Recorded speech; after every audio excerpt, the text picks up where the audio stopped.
Alhamdulillah wassalatu wassalamu ala Rasulillah wa ala alihi wa mawala wala haula wala quwata illa billah amma ba'd. Ada 3 yang saya mau bicarakan, fokus pembicaraan saya pada hari ini. Yang pertama mengenai manajemen dakwah dulu ya. Jadi supaya tahu seperti apa situasi dan kondisi kita di dalam menjalankan sebuah kegiatan dakwah yang salah satunya dijalankan oleh ibu-ibu, yaitu berupa majelis taklim atau pengajian ya. Apapun lah namanya ya. Jadi gini, dakwah itu ada 3 pendekatan yang perlu dijadikan sebagai bahan pertimbangan oleh kita ya. Yang pertama kata Nabi, khatibun nas ala qadri ukulihim. Jadi sampaikan dakwah kepada manusia sesuai dengan tingkat berpikir mereka. Jadi kalau saya boleh bagi menjadi 3 tingkatan ya, ada tingkatan yang pendidikannya di bawah standar, ada yang standar, ada yang di atas ya. Kita bisa lihat dari latar belakang pendidikan ya. Saya pikir kalau ambil batasnya adalah SMA, misalnya di bawah SMA kita bilang itu below standard, kemudian SMA itu adalah standar, di atas SMA apalagi sampai S3 itu sudah above standard. Maaf, ini bukannya mau dibagi-bagi, tapi supaya lebih mudah buat kami sebagai seorang dai. Kalau menghadapi masyarakat yang below standard, maka materi yang kami sampaikan bersifat simple, easy to understand ya, not complicated. Kalau bisa lebih aktual dan praktis. Maksudnya ke contoh sehari-hari. Oh iya, saya tahu nih contohnya masuk gitu loh. Jadi materinya nggak boleh rumit, sederhana, mudah dipahami, dan diiringi dengan contoh-contoh gitu. Kemudian kalau dari sisi komposisi ya, mungkin ya kurang lebih antara 70-30.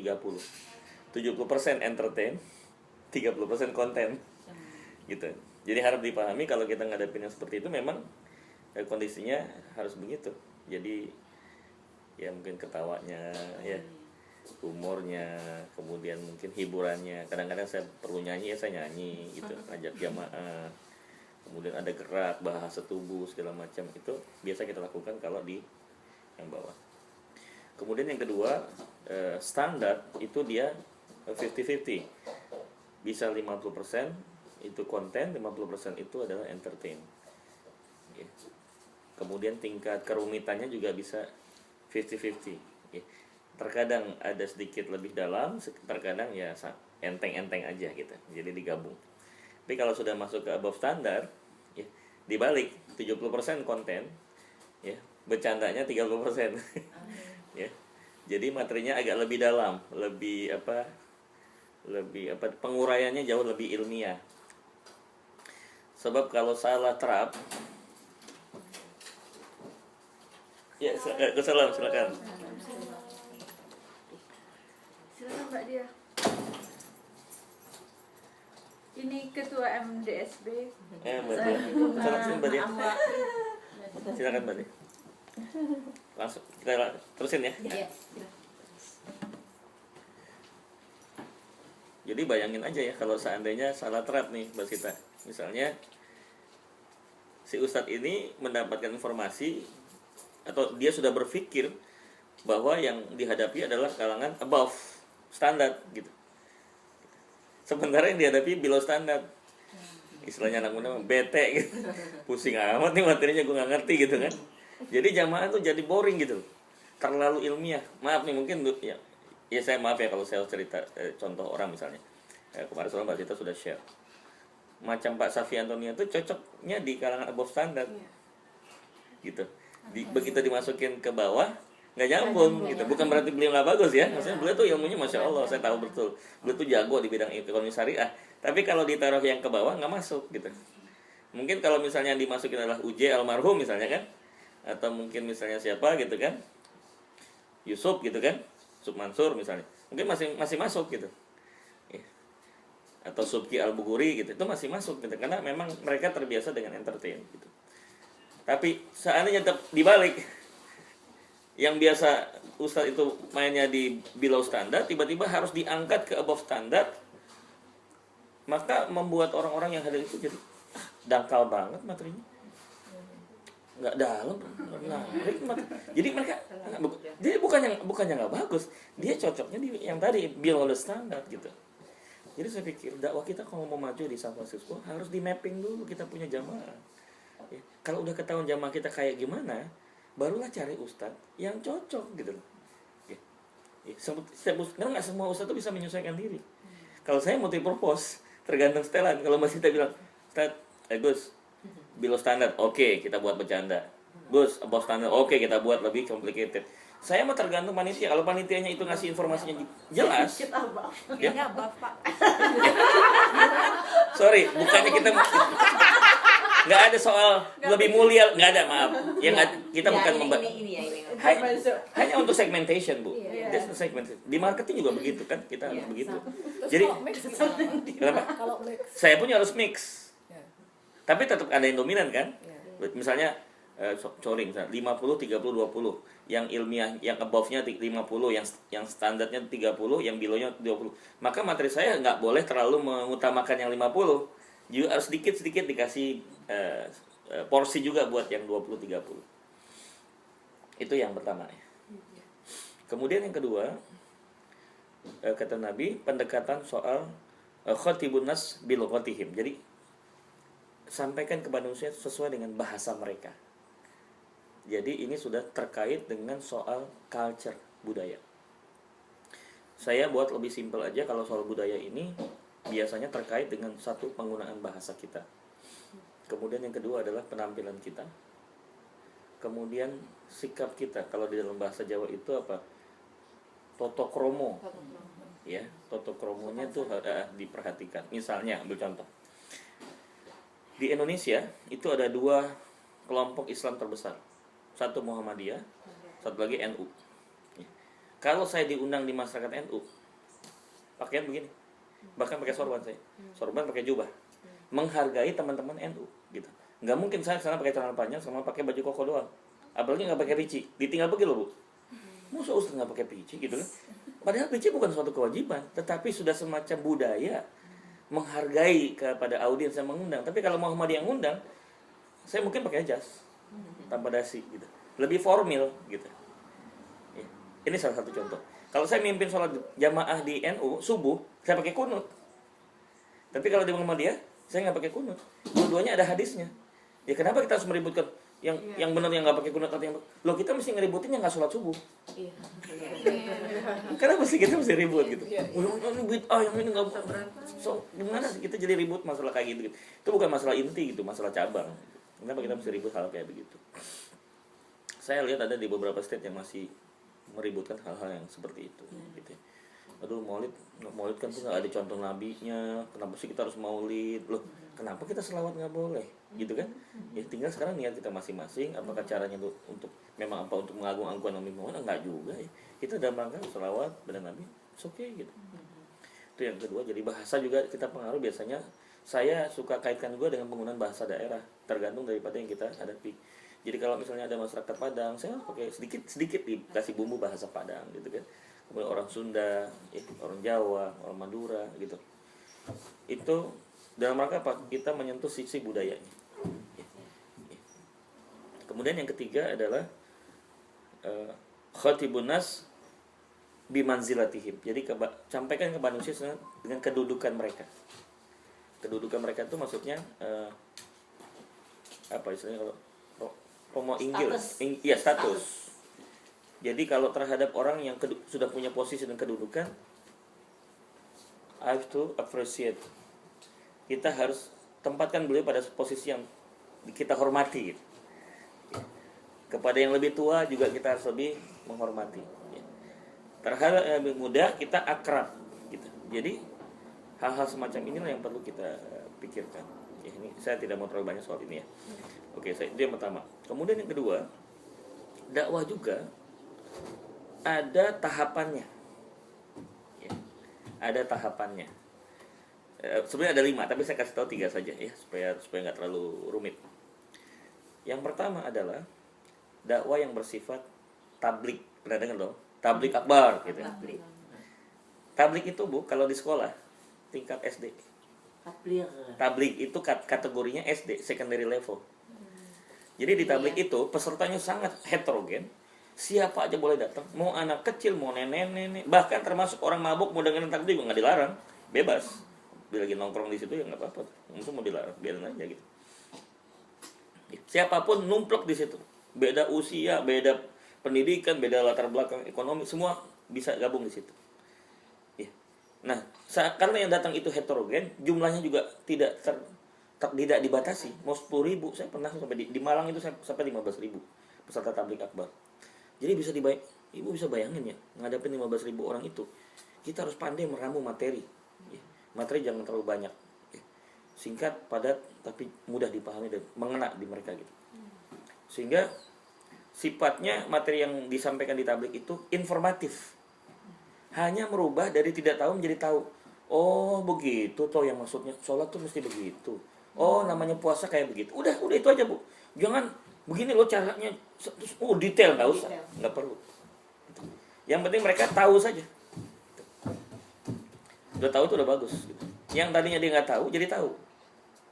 Contoh simpel nih. Kadang-kadang hal-hal yang tidak pernah terbayangkan oleh orang sebelumnya. Sekarang saya mau tanya. Misalnya saya mau menerangkan bahwa Islam itu adalah agama cinta damai. Menghadapi segala macam serbuan yang teroris, segala ngebom segala macam, kan orang pada nanya nih, gimana jelasin masyarakat awam? Oke. Ada yang tahu nggak? Berapa kali Nabi berperang dalam semasa hidupnya? Berapa kali Nabi berperang semasa hidupnya? 3 kali. Persisnya berapa? 75. Oke. Dari 75 itu berapa kali beliau menjadi komandannya? Ada lagi 2.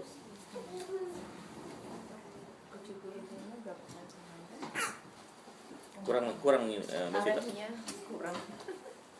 Bangkunya kurang. Atau ibu kesini dikit, Bunia sini dikit. Oke. Wah, jadi bisa tambah lagi 1.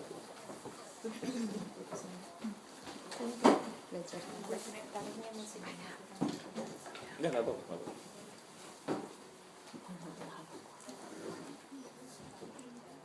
Jadi komandan berapa kali? Kan tadi perangnya 75 kali. Berapa kali beliau jadi komandannya? 75 kali juga. 75 kali. 75 kali? 27 kali. Oh dibalik. Ya, 27 kali. Pertanyaan berikutnya, berapa orang yang berhasil dibunuh oleh beliau? Tidak ada. Ya, betul. Artinya apa? Artinya apa? Jadi beliau tuh pernah mau ngapain coba? Bukan ngebunuh orang. Self defense. Hanya untuk show force. Kalau lihat kekuatan Islam itu gede, udah nggak usah jadi perang, kita kalah ya, bahkan nggak usah perang deh, kita kalah udah nyerah. Jadi belum perang udah nyerah duluan gitu. Itu yang diharapkan sebenarnya. Bukan niatnya membunuh. Lo kalau memang masyarakat Muslim yang tukang ngebom itu cinta Nabi, lo Nabi sendiri nggak pernah bunuh orang kok. Ini contoh, perangnya sih perang gitu, tapi nggak bunuh. Artinya membunuh itu adalah alternatif terakhir kalau dia udah syahadat, bebas. Dan dia tidak melakukan perlawanan gitu. Itu jamaah bisa pada bengong loh, kayak data kayak begini nih, ya kan? Jadi itu hal yang mereka nggak pernah tahu sebelumnya. Seperti kemarin saya sampaikan, ya ada yang nggak sempat datang di acaranya Mbak Ani, Mbak Arif Wik. Ya mungkin Mbak Sita diam dulu. Nabi poligami kan? Iya. Ya, oke. Tapi pernahkah para ustadz menjelaskan soal poligami itu bukan dari sisi syariat saja, tapi dari sisi sejarah? Iya. Jarang. Saya mau bahas. Saya bilang, Nabi Muhammad itu menikah lagi di atas usia 50 tahun. Ini sejarah loh. Iya, setelah. Dan yang kedua adalah beliau menikah lagi setelah Khadijah meninggal. Iya, setelah hadis. Kalau para ya laki-laki ingin poligami, nunggu istrinya meninggal. Dan apakah tega? Apakah dia ngedoain? Mudah-mudahan istriku meninggal bisa kawin lagi. Itu mah keterlaluan tuh suami kayak begitu. Jadi artinya apa? Ya belum bisa dilakukan kalau istri belum meninggal. Kenapa beliau ini menjaga perasaan yang sampai bikin sakit hati Khadijah dengan beliau menikah lagi? Oh ini dia juragannya.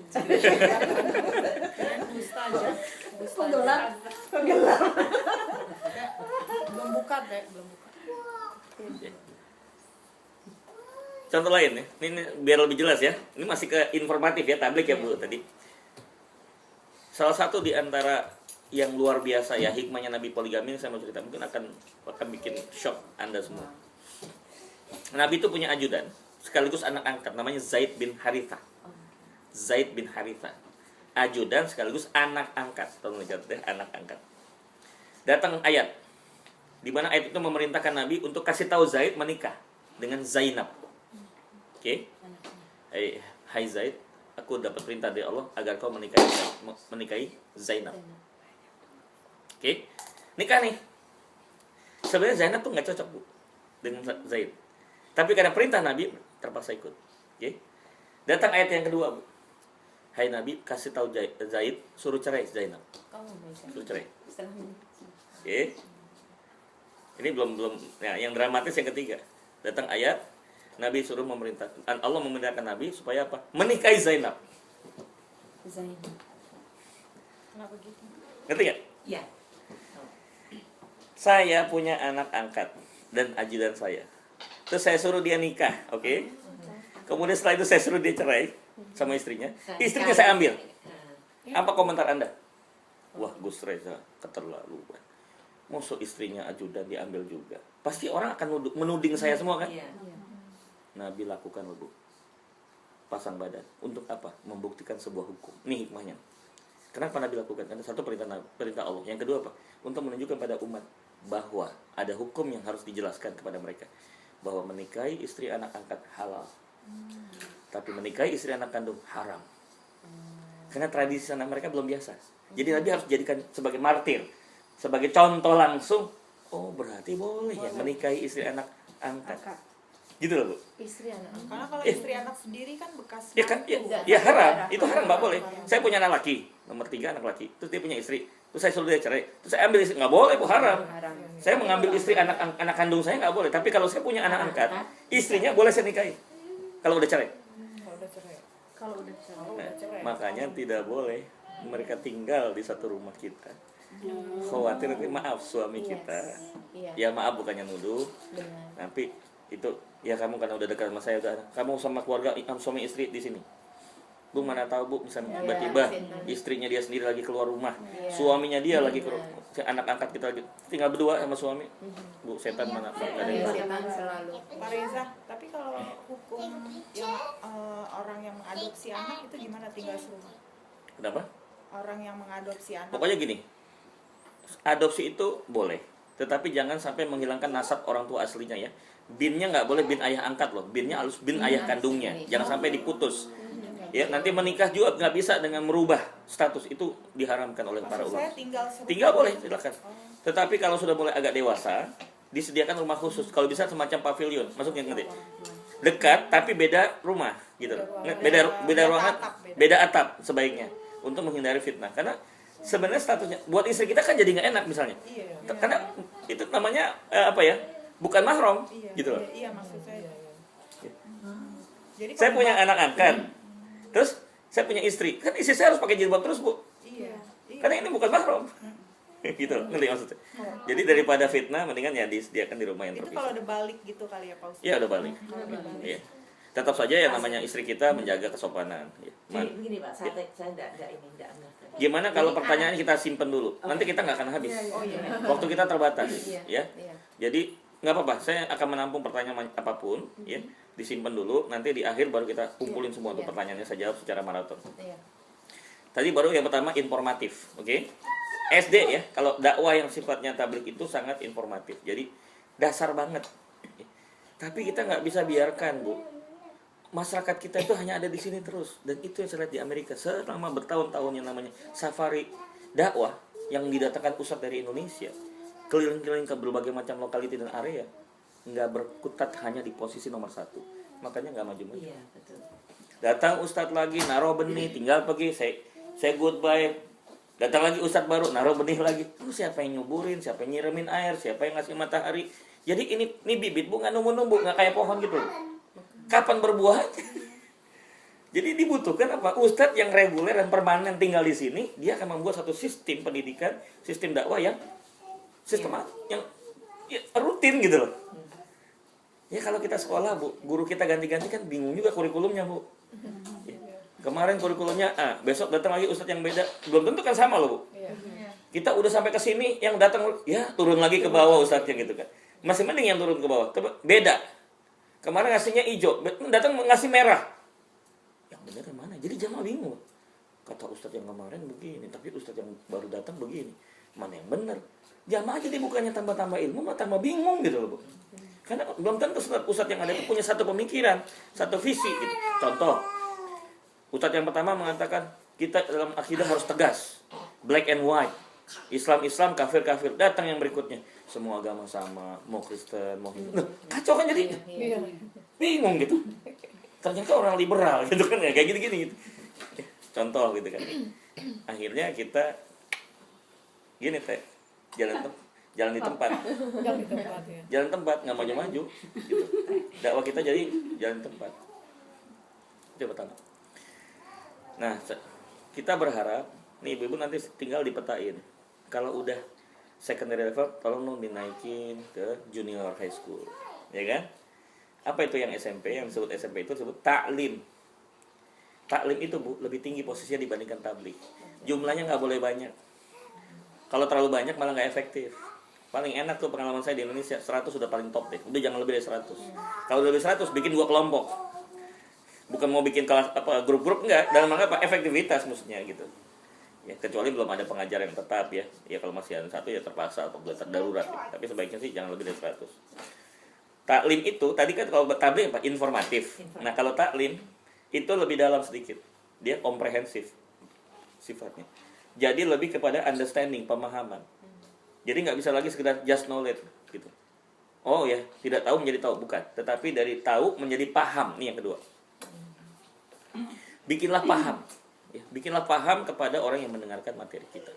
Bukan sekedar tahu. Bukan, oh gitu. Terus kenapa begitu? Nggak tahu saya. Nah itu belum sampai ke tingkat taklim. Kalau taklim dia udah tahu. Ibu tahu kan sekarang sholat wajib. Iya, saya tahu sekarang sholat wajib. Ibu tahu kan jilbab wajib. Iya, jilbab. Terus kenapa ibu pakai jilbab? Ya saya mah kata ustadz aja, kalian suruh ustadz begitu saya ikut. Nah itu berarti orang yang ngasih tablik itu. Ya, kalau udah taklim dia tahu kenapa dia harus menutup aurat, dia tahu alasannya. Dan jangan lupa loh di Amerika itu orang-orang kritis. Ya, orang nanya Islam itu bukan how tapi why. Iya. Saya waktu itu di Los Angeles di mana ya? Ada bule nanya sama saya. Dia bilang kalau sholat itu hanya untuk menyatakan terima kasih pada Tuhan, so I say thanks God, that's it. Benar juga. Kalau memang sholat hanya untuk menunjukkan rasa terima kasih pada Tuhan, kan saya cukup bilang terima kasih Tuhan, gitu. Thanks God. Kenapa harus begini gitu? Coba tuh. Ini kan pertanyaan yang simpel tapi menusuk banget gitu. Saya suruh dia, maju kamu sini. If I give you $1,000, what will you say? Thank you. Okay, give me back 1,000. I give you $10,000. What will you say? Many thanks. Jadi dia lebih terima kasih. Okay, give me back 10,000. I give you $1 million. What will you do? I want to hug you. Saya akan peluk anda saudara. Waduh saudara, benar saudara dekat. Bisa kasih $10,000, $1 juta, Bu. Gimana nggak seneng gitu kan? Okay.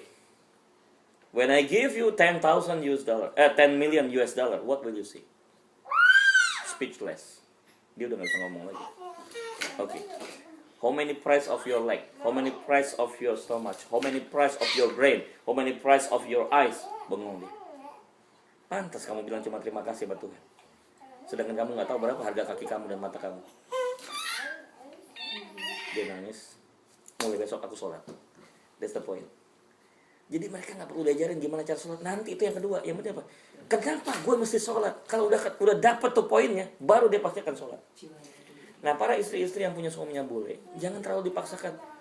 Ayo, come on, bilang sama suaminya, ayo dong sholat. Itu how. Dia harus dikasih dulu why-nya. Kalau udah dapat why-nya, baru dia akan lakukan dengan sendiri otomatis. Saya banyakkan keluhan-keluhan, Ustaz, suami saya udah mau alat tapi nggak mau sholat gitu kan. Susah banget disuruh sholat. Cara ibu salah. Ibu sudah masuk ke how, bukan dari mulai why-nya dulu gitu. Why-nya, what-nya gitu, langsung ke how gitu. Kita lihat. Udah ya, junior. Naik lagi senior high school. Lebih tinggi lagi, yaitu yang disebut dengan takwid. Jadi tablik, taklim, takwin. Di taklim gurunya udah tertentu, Bu, nggak ganti-ganti. Kenapa? Khawatir kurikulum jadi nggak berubah, gitu ya. Jadi supaya tidak berubah. Satu orang aja, misalnya apa? Ngebahas tafsir, ustadznya itu tafsir. Kalau bicara masalah sirah, sejarah Nabi dan sahabat, ya udah dia aja gitu. Kurikulumnya jelas, ya. Ustadznya juga tetap, sehingga ada satu kepastian dari segi materi yang diberikan. Ya, ada kemajuan di situ. Kemudian yang ketiga adalah takwin, itu adalah pembinaan, lebih pada membangun kesadaran. Jadi posisinya nanti kalau sudah dimasuk dalam proses pembinaan, yang dijadikan sebagai objek dakwah sekaligus menjadi subjek. Misalnya nih hari ini misalnya ini disebut pembinaan ya. Saya sebagai seorang pembina. Maka yang kita bicarakan di sini bukan soal ngaji doang. Apa yang kita bicarakan? Bu, jangan lupa Bu, hafalan Qur'annya ya. Saya kasih tugas nih. Supaya apa? Supaya ibu-ibu ini nanti mulai belajar masuk terjun di dalam dunia dakwah gitu loh. Karena apa? Mengandalkan saya sendiri nggak bisa. Gitu. Kalau kelompoknya udah mau 100 kelompok, mesti saya semua harus. Terus kapan saya untuk istri dan anak saya? Ustadz nggak punya waktu lagi untuk istri dan anaknya. Kenapa? Habis banyak banget ini jamaahnya, majelisnya banyak banget gitu. Dibagi. Ya dibagi-bagi. Ya. Misalnya Mbak Sita ini ada kelompok baru nih. Kayaknya bisa lah. Beliau ini sih. Gitu kan? Kemudian ada kelompok baru lagi. Ya. Masuk lagi di situ. Jadi gitu. Jadi kan kita juga lihat tuh kematangan masing-masing semua. Dan biasanya kalau kita sudah dalam posisi sebagai pendakwah, maaf, kita ada moral obligation, betul nggak? Aduh, ngomong doang katanya ustaz, tapi kok kelakuannya. Jadi kita kayak dikontrol oleh masyarakat. Ya. Come on, you udah punya pengajian loh, udah nggak bisa begitu lagi gitu kan kasarnya gitu. Ya, bercanda sih boleh-boleh aja, tetapi kita udah mulai membuat satu batas kewajaran tuh. Sehingga apa kita akhirnya terpacu untuk bikin jadi baik diri kita sendiri, kita jadi baik. Tapi kalau kita nggak punya jamaah, santai aja gitu, dugam itu kan, mabok gak ada urusan gitu, ngaji mabok gitu kan, ada tuh di Las Vegas ada kayak begitu, ngaji baok kan. Kita nggak pernah dugem, nggak pernah mabuk. Sama kayak pakai jilbab, Pak. Sama kayak pakai jilbab. Jadi mau ngapain? Aduh malu nih. That's the point. Ya. Memang kembali kepada yang bersangkutan. Karena kalau dia niatnya bagus, itu justru menjadi alat kontrol kan. Iya. Betul. Tapi bagi yang enggak, gue malas gue belum siap gitu. Kenapa banyak orang yang belum siap pakai jilbab? Itu konsekuensi yang harus dihadapi setelah itu. Ya kalau aku jauh-jauh, aku nggak bisa kesini lagi dong, gitu kan? Dia paham itu akan terbatasi gitu. Tapi kalau dilihat secara positif, nggak apa-apa, aku jadi baik dong kalau begitu. Nggak apa-apa, banyak yang ngontrol kan. Oke. Apalagi macam kami ini yang sudah public figure, Bu. Waduh, Bu, salah dikit aja, Bu, jadi masalah. Ini ada kasus misalnya. Saya waktu itu diundang di Gajah Mada. Di Radio Pas FM, Radio Bisnis Jakarta. Jadi judul tentang spiritual management. Talk show, malam. Jam 9 sampai jam 10 malam gitu. Tahu sendiri kan dari Gajah Mada. Daerah Rawan, tau Rawan, ramai wanita. Itu kalau udah habis maghrib tuh, yang namanya amoy-amoy itu pakaiannya, Masya Allah. Ya, udah kayak di sini dah. Ya, ayam burung Gajah Mada dan sebagai untuk. Sana lebih parah ya, Pak? Parah. Ya. Nah, turun habis selesai acara, supir saya laporan. Gus, ditegur satpam tadi. Kenapa salah parkir? Justru itu, Gus. Karena nggak ada larangan parkir, saya parkir di situ. Terus kenapa? Kata satpam itu, waduh, Pak supir kayaknya nggak pantas nih mobil diparkir sini. Kenapa? Ditunjuk ke atas, Bu. Diskotik Millennium. Di belakang mobil saya itu ada banner saya lagi pakai jubah sorban sama gamis, lagi doanya, maksud doanya Gus menghadapnya ke diskotik. Itu Bu, bukan saya dong, coba gambar dong, Bu. Jadi persoalan coba. Saya sendiri kan lagi di tempat lain, Bu. Itu cuma numpang parkir, jadi masalah. Coba kalau misalnya Mbak Sita tahu mobil saya, mobil Gus Reza, nomor polisinya saya tahu persis. Lah, kenapa nggak makanya dibawa diskotik? Wajar nggak kalau belum punya curiga? Wah, berarti diskotik juga nih Gus Reza nih, kacau nih, dugem juga nih. Siapa yang salah? Saya. Nggak bisa disalahkan jamaah. Kenapa? Jamaah, saya berada pada posisi yang memungkinkan saya untuk difitnah. Ya. Jadi saya nggak boleh membela diri. Oke, mulai besok saya harus parkir di tempat yang aman. Clear, udah selesai. Maaf, ini karena kita internal aja, saya nggak apa bicara gini, tapi nggak usah dibesar-besarkan di luar. Agim poligami itu nggak salah, halal, beliau itu sah, Bu. Beliau tidak berzina, insya Allah saya tahu persis. Tapi as a public figure dia nggak bisa begitu. Berapa banyak orang nanti yang akan dikecewakan oleh dia karena sikapnya itu. Ngerti maksud saya? Gitu. Jadi bukan bicara soal, iya aku sah, iya memang sah, siapa yang mempersoalkan Anda itu tidak sah. Anda sah, tetapi untuk seorang public figure belum saatnya. Kalau Anda lakukan itu di Arab, di Malaysia mungkin oke lah, orang nggak akan mempersoalkan gitu. Di Indonesia itu masih sensitif hal kayak begitu. Bu, langsung Bu, ibu-ibu pada sebel semua sama dia. Iya, pasti Pak. Saya bukan berarti nggak mau nikah lagi karena takut disebelin sama ibu-ibu. Enggak, karena belum saatnya. Lah istri saya belum meninggal, kalau kita balik ke situ kasarannya gitu. Ya, masuk kita menunggu sampai sekian. Kan nggak begitu. Gitu. Ya.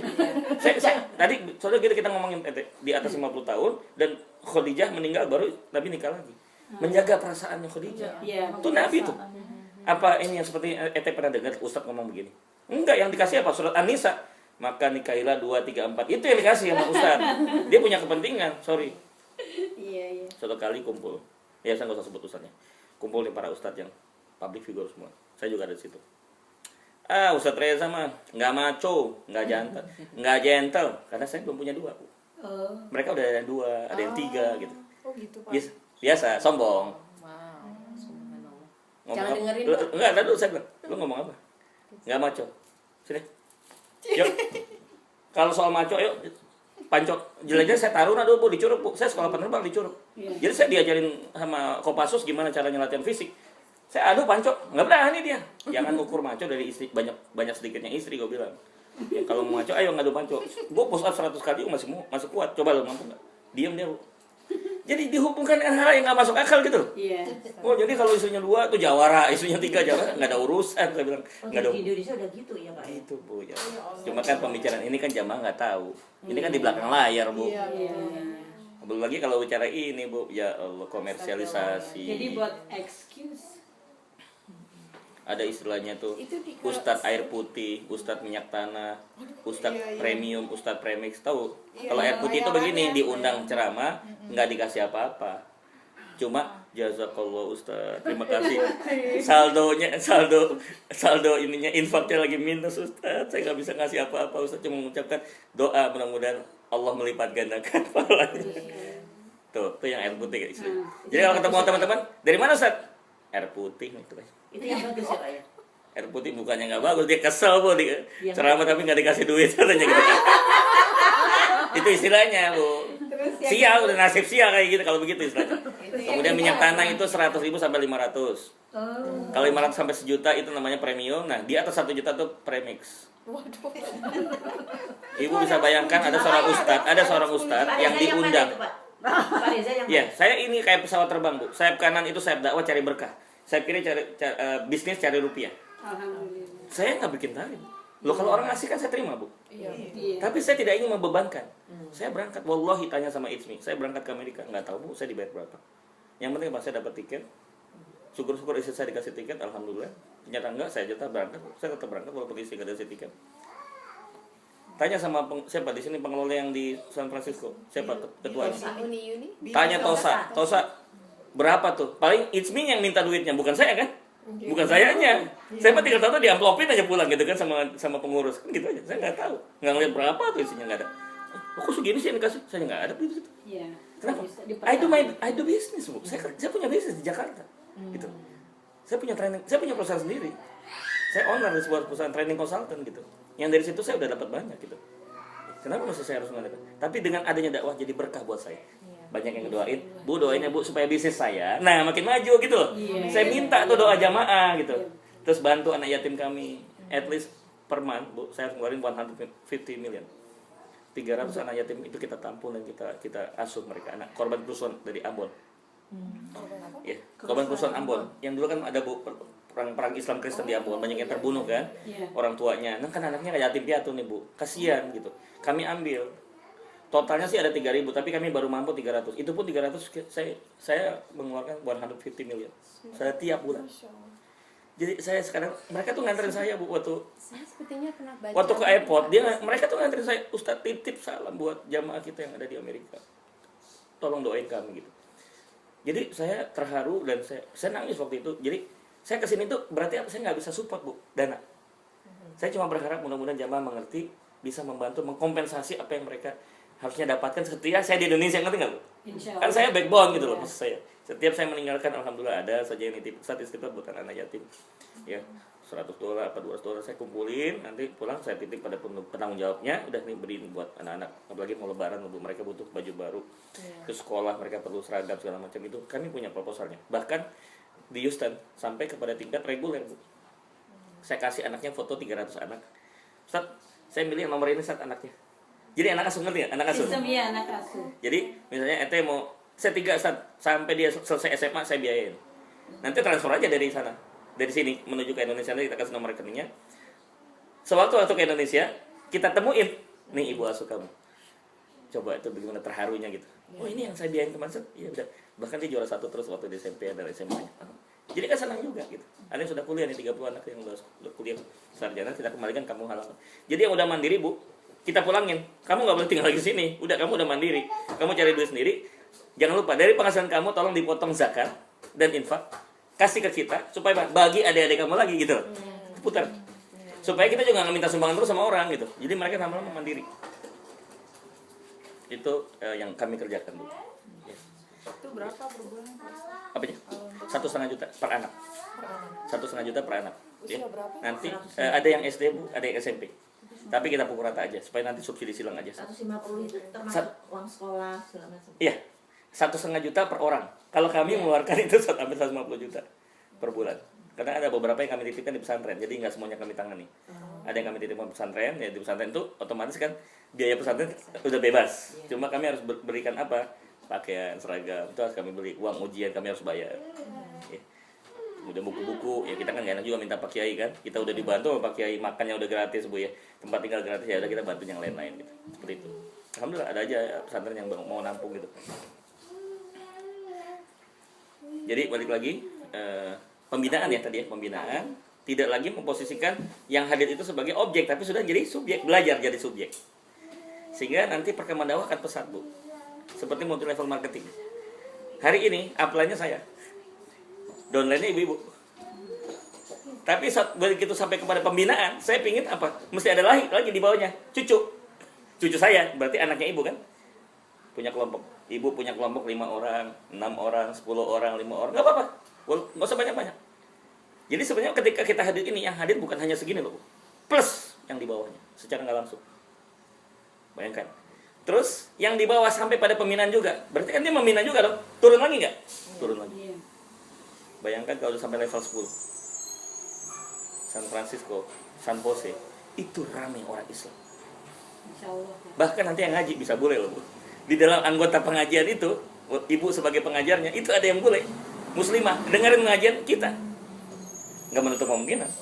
Kalau sedikit orang Indonesia yang masuk ke sini, berarti kan orang bolehnya kita Islamin Bu. Sehingga banyak orang Islam. Nah kalau udah banyak, kan kita perlu masjid. Kita perlu community center untuk tempat base camp. Gak bisa muter-muter rumah bu ini. Ya. Oke, which is good. Rumahnya Bu Ari Quick itu Masya Allah indah. Tapi kan gak semua orang bisa ke sana Bu. Lumayan di ujung bukit. Mikir juga pulang jam 10 lalu bisa pulang ya nih. Butuh orang yang punya komitmen. Kalau yang setengah-setengah gak jadi berangkat. Lain waktu lah gitu kan. Alhamdulillah.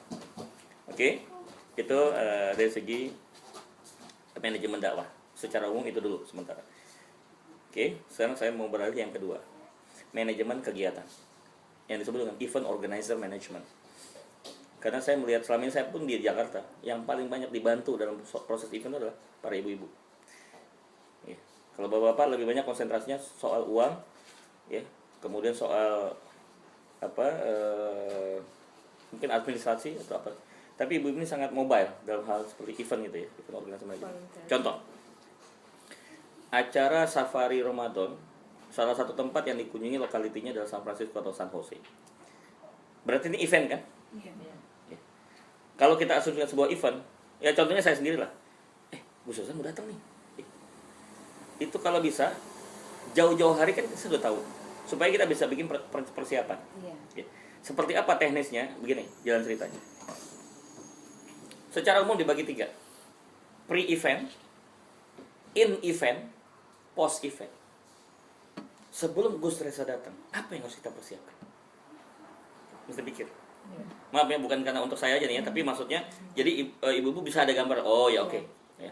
Yang kedua, saat beliau itu ngasih materi, apa yang harus kita siapin? Oke. Ketiga, positif. Setelah beliau pulang dari sini, apa yang membuat beliau berkesan? Sehingga beliau pingin kesini lagi gitu. Ada kesan yang mendalam, unforgettable moment lah istilahnya gitu.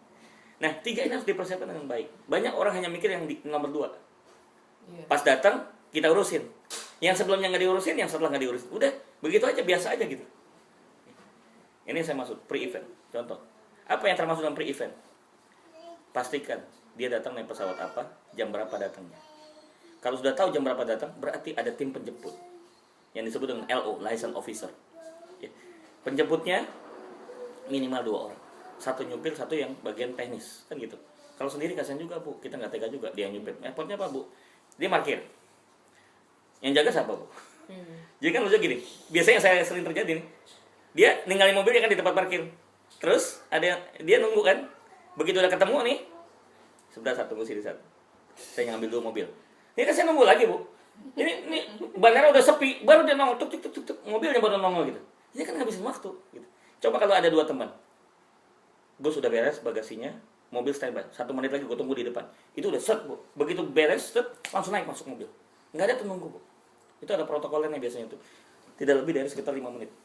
Antara masa menunggu terima koper dengan langsung ke mobil itu jangan terlalu lama. Bahkan kalau udah penangannya profesional bu, itu tas udah nyampe duluan bu di rumah yang dia mau nginep. Itu lebih canggih lagi. Jadi ada mobil yang nganter, ada mobil. Jadi tapi Ustadznya nggak tahu. Ya misalnya kalau lagi nggak puasa gitu, Ustadz kita makan dulu. Padahal itu cara dia apa? Supaya apa? Tas udah sampai. Loh, tas saya mana? Udah sampai tadi di kamar. Luar biasa tuh. Itu kan hal yang sebenarnya bisa di manage sebenarnya kan kalau kita mau ini kan. Itu penjemputan. Ya kan. Terus kita belum tentu kenal namanya, Bu. Daripada ya kalau teleponnya lagi pulsanya nggak masalah. Nah, kalau pulsanya habis, ustadznya habis pulsanya. Nah, yang mau jemput juga pulsanya habis. Nah, lo Bu, lihat. Mana Gus Reza? Sama-sama belum kenal nih, Bu. Sama-sama belum kenal nih, sorry aja nih, Bu. Ya kalau pas lagi kenal, tek nih kayaknya dia nih, tebak-tebakan. Nah, kalau kita tebak salah gimana, Bu? Yang mau jemput saya, enggak, saya nggak jemput. Loh, salah lagi. Gimana caranya? Bikin name tag. Iya. Begitu tuh. Reza Sarif. Oh, ini yang jemput saya. Udah pasti Bu, nggak mungkin yang lain. Dia udah kasih tahu nama di situ. Usually they do. Last name-nya sama dengan saya. Iya.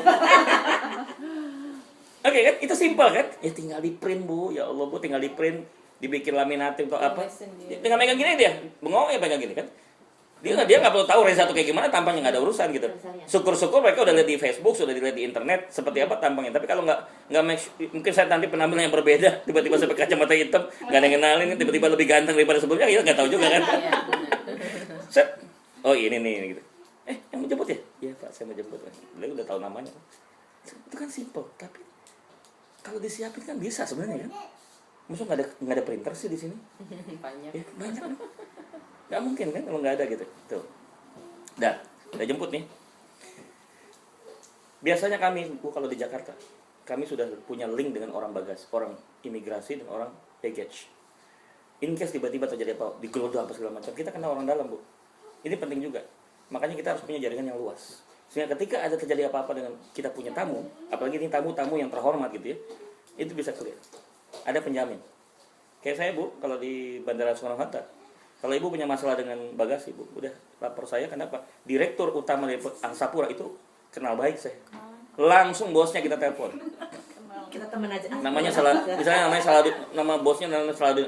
Pak Raffi, saya punya tamu terhormat, ada masalah. Oke, saya perintahkan kepada anak buah. Langsung koordinasi Bu, beres Bu. Gampang kalau gitu. Kayak gitu. Iya gampang. Di sini susah. Bu, saya bilang Bu, saya juga melihat di sini masih bisa Bu, pakai uang juga masih ada. Ada. Tapi memang tidak terlalu terbuka seperti di kita di Indonesia, terang-terangan, gitu loh. Tapi kadang-kadang pertemanan yang penting, seperti itu penting Bu. Kayak kemarin saya ada masalah, asal tahu caranya Bu ya, asal tahu caranya begini. Bukan nggak selalu harus uang, maksud saya gini, approach. Kemarin itu saya punya tiket, nggak sama dengan paspor Bu namanya. Nama di paspor Reza Suryadi, tapi teman-teman di travel agency bikinnya Reza Sarif. Reza Sarif nama populer Bu, Sarif itu nama ayah saya. Ya, tapi kalau di paspor saya nggak pakai nama ayah saya gitu. Jadi kan saya kena gap Bu sama bagian pemeriksaan baggage. Waduh, nama Anda beda, nggak bisa nih. Suruh keluar lagi saya, udah ngantri jauh loh Bu. Waduh, dah saya lihat situasi. wah si bapak ini kayaknya officer. Saya nggak langsung ke ini bu, counter. Saya tempel beliau, cikrek. Saya ngobrol sebentar, baru saya tahu kebutuhan saya. Oke, saya bantu. Cepat bu. Nggak pakai uang kan? Nggak pakai uang. Iya memang di sini. Ya, yang penting harus tahu ininya bu, salahnya gitu kan maksud saya. Kalau saya langsung ke counter dia nggak melayanin bu. Iya. Banyak tuh yang harus saya layan, kenapa harus melayan? Saklek biasanya. Saklek. di depan itu. Saya pakai orangnya dia yang lebih tinggi posisinya, saya yakinkan dia udah. Tolong ini ganti namanya. Udah bu, dia langsung ngetik. Yang mau masuk ngurusin bagasi, di stop dulu sama dia. Saya diprioritaskan dulu gitu. Bisa tuh, terima kasih. Nah, kayak gitu-gitu sebenarnya. Coba bu bayangkan kalau orang itu nggak seperti saya berpikirnya. Pusing nggak bu? Tiket ditolak. Nggak ada teman, nggak ada saudara. Mau nanya siapa? Bahasa Inggris pas-pasan. Nah lo. Pusing nggak tuh bu? Ini kejadian kemarin Ustaz Nababan, miss flight. Ustaz Nababan tuh kemarin miss flight. Terlambat gue datang. Padahal sebenarnya kalau dia tahu udah perhitungan sebentar lagi mau take off, dia bisa bilang sama orang tuh didahulukan priority. Dia tinggal bilang sama bagian depan nih yang bagian jagain bagasi kan suka ngantri itu bu. Sorry, this is my ticket. My flight will be depart, okay? I have only 30 minutes. Is it impossible? Oke, saya langsung bisa dia langsung ditaruh depan bu. Atau dia buat jalur khusus. Minta prioritas. Kenapa? Dia mau tanggung jawab kalau saya miss flight. Beliau nggak ngomong. Mungkin juga segan gitu kan. Ya udah pasrah, mudah-mudahan nyampe. Nyata nggak nyampe bu. Begitu udah selesai, udah berangkat pesawatnya. Dah selesai kan? Akhirnya ngurus untuk yang kedua, pengembangan berikutnya kan? Harus tahu selahnya. Ya, setelah. Dia nunggu nih bu di gate. Terjadi perpindahan gate, dia nggak tahu. Karena cuma diomongin lewat voice, tapi tidak ada di teks. Dia nggak baca di teks. Miss flight yang kedua. Dia nungguin kok orang kok nggak pada pergi-pergi. Karena emang yang gate yang ditunggu tuh udah beda, udah berpindah bu gate-nya gitu. Dia nggak pindah ke tempat yang lain. Ini penerbangan ke sini. Ini bukan penerbangan yang Anda maksud. Ini udah berbeda. Gate Anda udah pindah ke sono. Loh kok saya nggak tahu? Loh kan tadi ada suara. Dia nggak begitu dengar, mungkin lagi asik main handphone atau apa gitu kan. Nggak baca teks juga gitu. Miss flight yang kedua. Akhirnya berikutnya naik kendaraan umum. Naik itu darat. Terbang nggak jalan lagi. Nah kayak gitu-gitu kan sebenarnya. Come on, mereka tuh tamu, jangan sampai mereka kasihan Ustadz gitu. Ustadz udah kayak Ustadz Nababan, mana kondisi fisiknya ya. Beliau tuh kan ada masalah di perut gitu ya. Kalau udah sering ke Amerika sih nggak ada masalah bu. Saya mau terjun bebas oke gitu. Tapi kalau buat yang baru pertama kali atau yang tidak pas-pasan bahasa Inggrisnya kan ribet juga bu, kasihan gitu. Jadi dia malah besok tuh agak nggak nyaman kalau ke Amerika gitu. Ya. Itu pada saat datang ya. Kemudian kan udah masuk kendaraan nih bu, ya kan? Selama di kendaraan, pilihlah orang yang mungkin ini bu. Jadi Ustadz tuh ada, coba lihat Ustadz tuh capek, Ustadz mau tidur? Enggak, saya maunya diajak ngobrol. Ya, mesti yang begini, ya, cangkemnya mangap, ngap. Pas deh. Kalau kasihkan dia sebagai orang Dan harus bisa jadi tour guide Mas Ita. Saat nih ya, ini saat ternyata yang jemput juga baru dari Amerika, baru datang di Amerika. Ini apa? Saya nggak tahu di saat itu. Kayaknya banyak nggak tahunya loh. Si Bram itu baru 30 bulan loh di sini. Jadi banyak nggak tahunya juga, hampir salah juga tadi bu. Udah gitu handphonenya habis ini, iPhone-nya kan. Akhirnya pakai iPhone saya. Dia nggak begitu menguasai daerah gitu. Ini siapa nih? Ya ada lah. Dari Jadi sini kan, dari San Francisco. ya jadi kalau bisa yang jemput mengetahui jalanan, seketika terjadi kemacetan, dia tahu jalan tikus. Tuh kayak saya di New York tuh bu, udah emang 30 tahun bawa mobil. Saat saya merem juga nyampe rumah saat gitu. Artinya menggambarkan dia begitu menguasai. Dan benar bu. Wah ini macet. Saat dia tahu. Kok bisa cepat pak? Oh iya jalan tikus kita udah ngasihin semua pak. Saya 30 tahun bawa mobil pak di Indonesia, di Amerika, di New York. Nah yang begitu kan perlu dipikir. Jadi kita tagging bu, orang kalau tiap ada tamu itu mesti kita pegang orang itu gitu. Kalau perlu maaf ya kita tambahin cas sedikit lah, nggak apa-apa. Ya itu kan pekerjaan dia bu, gitu. Kenapa sih gitu? Ya semua itu supaya pak untuk kepuasan daripada tamu yang kita undang kan. Saya juga jadi tahu, oh ini namanya, oh ini kantornya Yahoo, oh ini kantornya Yahoo, ini kantornya Facebook. Kita udah muter-muter, jadi orang yang udah lama juga bingung juga nih Facebook yang mana ya tanda jempolnya. Akhirnya kita kan, maaf bukannya nyinggung gue, cuma saya suka Salah artinya ya. kata Ete tadi, Gus tadi kan ada ya tandanya. Oh, ada di sana. Ya enggak, sekarang itu di pinggir dekat Greenway. Iya betul. Itu di situ ya. Hilang jempolnya. Tapi Lah jempolnya mana nih jempolnya? Jempolnya tuh udah bukan di depan kantor lagi. Iya, iya, udah tahu, di tahu. freeway ya. Tapi Pak memang begini masalahnya ya. Orang di sini tuh nggak terlalu ini dan oh yuk ke Yahoo, yuk enggak. Gitu loh ya. Bu ingat Bu, Kita ada. selera yang tamu lain-lain. Iya. Karena turis. Ada selera yang datangnya pinginnya ke tempat shopping. Saya nggak terlalu suka shopping. Saya suka tempat-tempat yang kayak begitu. Saya pengen tahu kayak di Microsoft. Saya puas. Saya bisa diajak sampai ke dalam. Oh, Microsoft kayak gini. Lain lagi tipe yang ustadz lain-lain mungkin ada lagi Bu yang tipe yang lain lagi juga gitu. Outlet.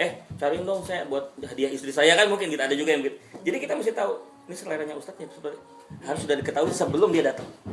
Berdasarkan dari mana? Dari informasi yang undang sebelumnya.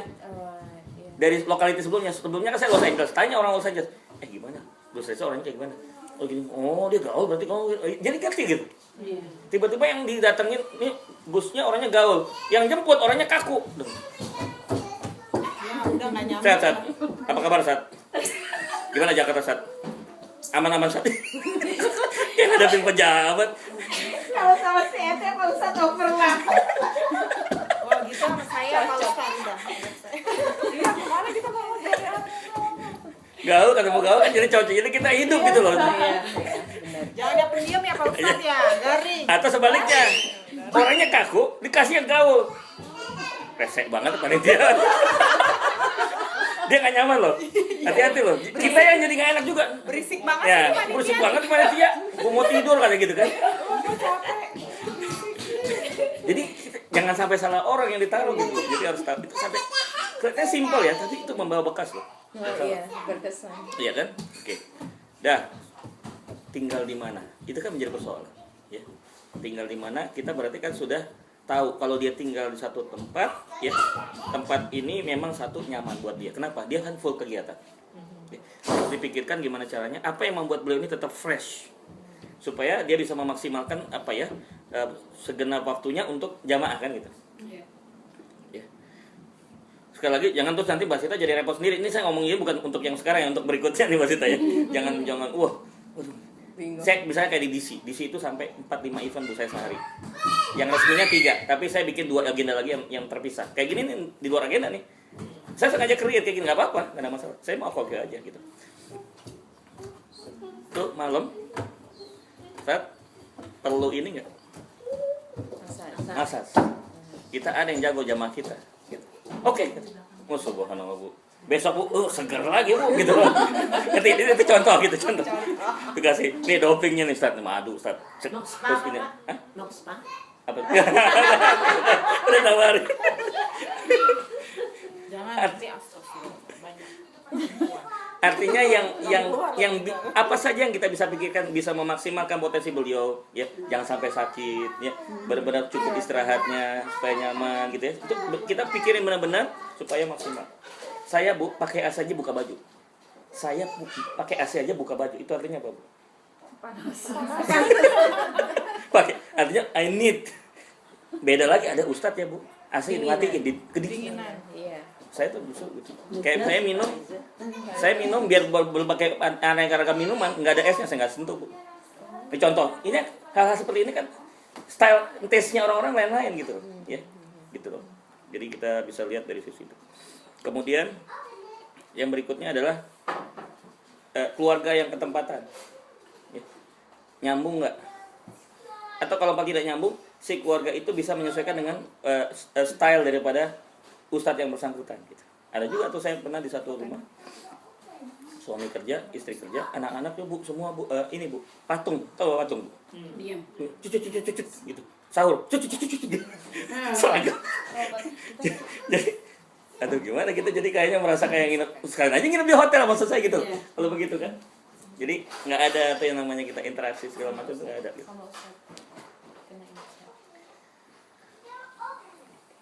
Kemudian selama dalam proses menuju acara, sekarang udah in event nih, in event.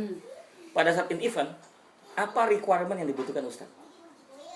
Bus, mau butuhin fokus, udah siap. You bilang tinggal cetet on, nggak dipakai nggak apa-apa, kita udah prepare. Ya. Screen-nya udah ada, mic-nya, baik itu yang head mic, yang gini, ataupun yang begini, ataupun yang wireless, ataupun yang kabel, ada semua, disiapin. Ya. Kalau perlu sound, misalnya mungkin nanti ada satu music, background music untuk instrumen atau apa, yang biar Jamaah tuh masuk ke frekuensi alfa, kita udah siapin. Gitu. Kemudian whiteboard atau apa. Jadi segala hal itu sudah clear dari awal. Ditelepon sama panitia. Gus, yang diperlukan apa, tolong di email ke kami. Keluar listingnya, di provide. Kalau nggak bisa nyiapin, feedback.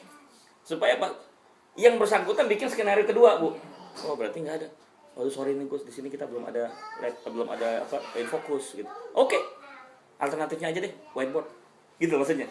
Jadi dia akan memberikan alternatif lain. Kalau memang yang dituju itu nggak ada, dia akan cari itu yang sebenarnya backup plan, ya. Kemudian pada saat acara, sebaiknya memang harus ada MC yang berfungsi dua. MC membuka acara, dan sebaiknya Bu, profil itu sudah harus dibacakan di awal. Nggak enak dong Bu, kalau saya memperkenalkan diri saya sendiri, kayaknya gimana kesannya gitu. Alangkah baiknya kalau yang mengenalkan adalah si MC-nya. Baik, jemaah sekalian, kita kedatangan tamu, beliau namanya adalah ini, beliau dilahirkan di ini, keluarganya ini, pendidikannya ini, prestasinya ini. Nah, oh begitu. Jadi jamaah at least sebelum disampaikan materi sudah ada gambaran. Oh, pembicaranya seperti ini. Barulah kita ngomong. Nah, sebelum ngomong, si pembicara ini sudah dikonfirmasi sebelumnya oleh panitia. Gambaran audiens yang akan dihadapi seperti ini, Gus. Sorry nih Gus, kayaknya nih below standar. Ya, kemudian kebanyakan ibu-ibu. Kira-kira materinya apa ya? Sudah ada gambaran. Oke, saya tahu materi yang mau saya sampaikan apa. Langsung setel materi, Bu. Kenapa? Nanti audiens beda lagi yang disampaikan gitu. Oke, judulnya sama tapi penekanannya berbeda. Jangan kayak kemarin Mbak Sita, saya kaget juga tuh. Gus, tolong dong bahasa Inggris karena ada anak. Loh, itu kan nggak ada rencana ada anak-anak ikut hadir di situ gitu. Jadi kalaupun dia datang ya dia dengerin aja, nanti ditransfer sama ibunya gitu. Jadi kalau campur-campur gitu kan kita jadi pusing, Bu. Benar yang Mbak Sita bilang dari awal. Kalau sekalian dari awal Inggris kalian, kita kumpulin yang memang misalnya yang mualaf-mualaf yang suami-suami yang bule tuh, atau istri-istrinya yang sudah kayak misalnya suaminya beliau gitu. Enak gitu. Saya ngomong dari awal Inggris gitu. Kalau campur-campur nggak enak. Apalagi ada hal-hal yang memang kita kayak joke itu di Inggrisnya nggak menarik, Bu, nggak lucu, Bu. Ya kan enaknya Indonesia gitu. Karena banyak bahasa-bahasa slang Indonesia yang nggak bisa diterjemahin ke bahasa Inggris. Susah juga kan, saya juga jadi nggak nyaman gitu. Akhirnya saya coba aja kemarin saya buat yang ngusul. Nggak pas mau saya kondisi seperti itu. Jadi akhirnya tapi kan Siva anaknya Bu siapa tuh? Saya apresiat sama anaknya Bu Siva itu, dia bisa bahasa Indonesia. Jadi dia yang ketawa, yang temannya bingung. Makanya lo belajar bahasa Indonesia. Lo orang Indonesia nggak belajar bahasa Indonesia, makanya Sivanya ketawa, temannya nggak bingung kan? Ya ibunya pada baru kita bilang dong pakai bahasa Inggris. Waduh, saya juga kan. Ya saya ingat apa ya, baru saya ingat kan yang kita bilang dari awal. Kalau bisa clear dari awal Indonesia Inggris gitu. Jadi dari awal. Bahkan kalau bisa dibikin satu grup khusus yang kemarin saya usulkan yang di Konjen, anak-anak remaja. Kan mereka udah biasa Inggris, Bu. Apalagi mereka sudah lahir di sini kan citizen. Jadi anak-anak remaja, kemudian SMP, SMA gitu kumpul, ibu-ibunya nggak usah ikut. Nah, saya nyampein materi khusus mereka full English, motivasi. Sebenarnya saya bukan ceramah, saya kasih motivasi. Kalian tuh harus punya dream, ya. Ini cara mengenali bakat kalian, kemudian karir seperti apa. Terus pentingnya kita berbakti pada orang tua gitu. Jangan ibunya ikut di situ, nggak apa-apa. Nanti dia juga sungkan mau cerita. Terus dan situ ada yang ngeluh, ibu saya tuh gini kasih penjelasan. Kamu menghadapi ibu kamu harus lebih hormat, gitu loh. Itu saya lakukan di beberapa lokalitas. Alhamdulillah, laporan dari ibu-ibunya, alhamdulillah Gus, anak-anak senang gitu, terkesan. Saya juga ada gamenya, Bu, jadi mereka juga nggak boring gitu. Kalau ceramah mereka pada bosan, Bu. Iya. Kasih game gitu, interaktif, mereka senang. Alhamdulillah. Nah itu kalau dirancang sebelumnya kan bagus. Untuk ibu-ibu ada acaranya, untuk bapak-bapak pun ada acaranya khusus gitu. Untuk anak-anak juga, anak-anak muda juga ada acaranya khusus. Bahkan anak-anak yang muda gini, Bu, saya bisa storytelling, Bu. Asal dikasih tahu ya dari awal. Saya bawa bukunya. Saya ngedongeng, saya punya puppetnya, Bu. Pakai ada bonekanya. Saya bisa ngomong banyak binatang gitu. Pekerjaan saya. Ya, tuh. Kita bisa duet sama beliau. Ya. Storytelling. Itu anak-anak seneng gitu. Pak Reza, insya Allah tahun depan kita siap. Ya, yang penting ini.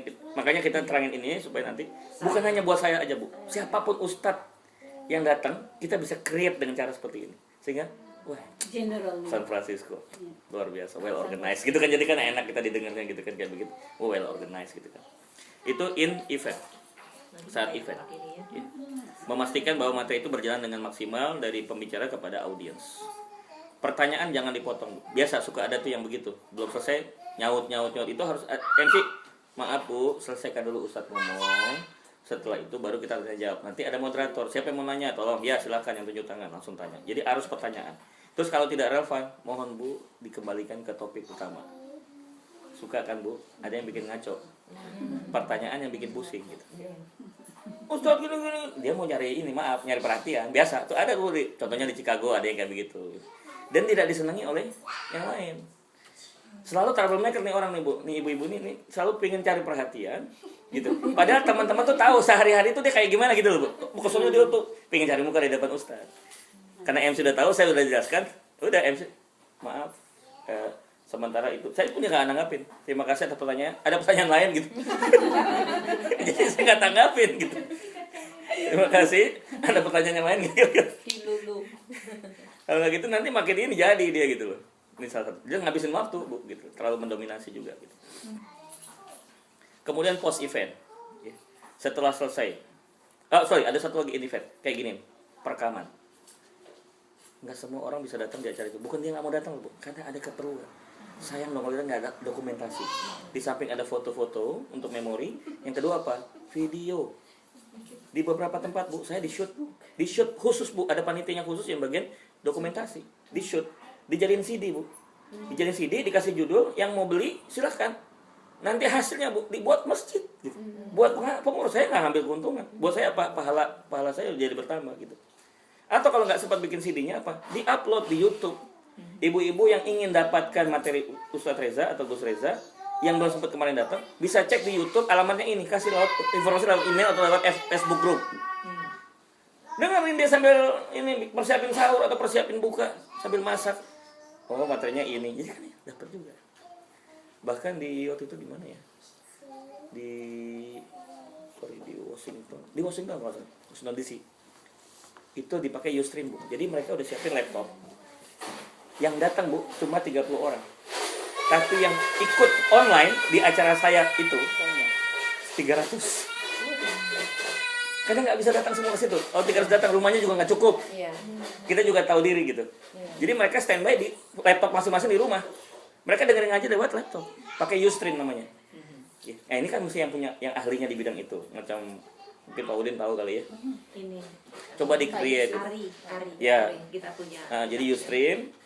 Jadi bisa direkam juga jadi archive di library dan bisa juga yang didengarkan secara langsung live gitu. Terus misalnya juga memfasilitasi masalah konseling. Kadang-kadang ada pertanyaan yang tidak mungkin disampaikan secara terbuka Bu. Dia punya persoalan yang sifatnya secret, konfidensial. Dia mau nanya sama kita, harus difasilitasi. Bentuknya apa Bu? Konseling. Misalnya saya ingat di Mbak Sita. Mbak Sita yang ini arranger. Ayo yang mau curhat diatur. Jangan semua pada minta ketemu. Ya harus diatur gitu. Datang satu, masalahnya ini selesai udah pulang. Berikutnya siapa? Jam 2 nih Ustadz kosong nih. Jam 5 nih kosong nih Ustadz nih. Siapa lagi mau konsultasi gitu. Ya. Itu kan pribadi itu Bu. Saya di Washington tuh sampai kadang-kadang sampai menjelang berbuka tuh ada aja yang datang gitu Bu. Jadi mulai pagi. Konseling. Ya, konseling bisnis, konseling jodoh, konseling rumah tangga, konseling pendidikan anak, macam-macam. Ya. Alhamdulillah. Ada yang tadinya mau cerai Bu, alhamdulillah kita bisa bersatukan lagi harmonis. Yang tadinya ribut sama anaknya, alhamdulillah bersatu lagi. Macam-macam kayak gitu. Itu bisa di manage sebenarnya kalau gitu. Kemudian yang terakhir post event. Ya. Bagaimana bentuk acara perpisahan yang bisa diberikan kepada Ustadz Reza atau siapalah Ustadz itu yang bikin kesan. Ya. Jadi jangan seperti anggap barang gitu Bu. Udah pakai ambil nih ilmunya udah kayak gitu kan. Maaf bukannya kita minta dihormati bukan, tapi please kepada siapapun, bukan hanya saya aja, siapapun Ustadz tolong kita berikan sesuatu yang meaningful buat mereka. Enggak semua melulu soal bukan semua melulu rupiah atau dolar, enggak selalu gitu. Tapi kalau dia punya kesan, dia akan cerita ke tanah air. Dari semua yang saya kunjungi, San Francisco, San Jose, paling berkesan buat saya. Itu kan nggak dibuat-buat Bu, memang itu yang dia rasakan gitu loh. Ya. Siapa tahu nanti pada saat dia mau kesini lagi dia bilang sama istri, tolong kalau bisa dimasukin ya San Jose. Kita bisa minta loh Bu. Jadi istri juga nanya nanti, Sat nih udah pernah Sat, tapi jamaah minta lagi, bisa terjadi seperti itu. Saya lolos aja sampai 3 kali. Mau kalau kesana Bu, saya udah kayak rumah sendiri Bu. Itu udah sangat ini bahkan saya udah akrab dengan pengajian sana, sama ibu-ibunya udah akrab banget. Jadi apapun tempatnya pasti kayak mereka minta gitu, dan saya juga ya enjoy aja gitu di situ. Terus rencananya berapa lama, Ustaz? Di mana? Gus Reza Di mana? tinggal di sini. Amin di San Jose. Selesai sampai hari Sabtu. Sampai Sabtu. Minggu saya pulang ke ke Houston. Minggu udah ke Houston. Tadinya mau dinegosiasikan sama panitia. Kak Tosa udah coba approach ke pihak ISMI. Tolong deh, kan Houston udah berapa kali sering gitu kan. Saya udah 2 kali kan. Minggunya dikorbankan, nggak mau. Houston nggak mau. Karena dia juga ada kepentingan mau ini, minta saya untuk ini Bu, Islamic Center. Yang mereka mau bangun Islamic Center kan. Houston. Oke, udah mau, saya pikir nggak usah sampai poin ketiga lah. Pokoknya saya kembangkan pada pertanyaan aja. Silakan saya kembalikan kepada Nadine. Kira-kira apa yang mau ditanyakan? Kita langsung materi. Materinya di-cut dulu lah. Saya tadi mau tanya Apa yang tadi tuh yang tadi dilanjutkan pertanyaannya yang katanya di-cut tadi kan. Oh, saya mau tanya itu apa? Anak angkat. Oke. Jadi anak angkat itu kalau udah dewasa harus pisah. Rumahnya tinggal sendiri begitu. Kalau sudah dewasa, iya. Ini Bu menghindari fitnah, menghindari masalah. Yang tadi saya contohin tadi kasus tadi. Iya. Sebagai ayah angkat, sebagai orang tua angkat, kita sebaiknya mempercepat proses pernikahan yang bersangkutan. Dia bisa menempuh hidupnya sendiri dan mandiri. Kalau memang dia masih mau bersama kita, sebaiknya di covering yang berbeda, di atap yang berbeda. Dan last name itu harus Ke ayah kandungnya, oh, nggak boleh dihapus. Kalau Ulama mengharamkan. last name-nya udah ada, saya punya anak angkat, tapi masih di Jakarta. Oke. Terus tapi kita kakak adik kan, itu anak itu udah last name-nya udah last name kita, tapi gimana? Ya di ini lagi, Dikembalikan. dibalikin lagi Bu. bin. Soalnya nanti Udah golden. Ya nggak boleh. nggak boleh. Biar hubungan sama orang tua.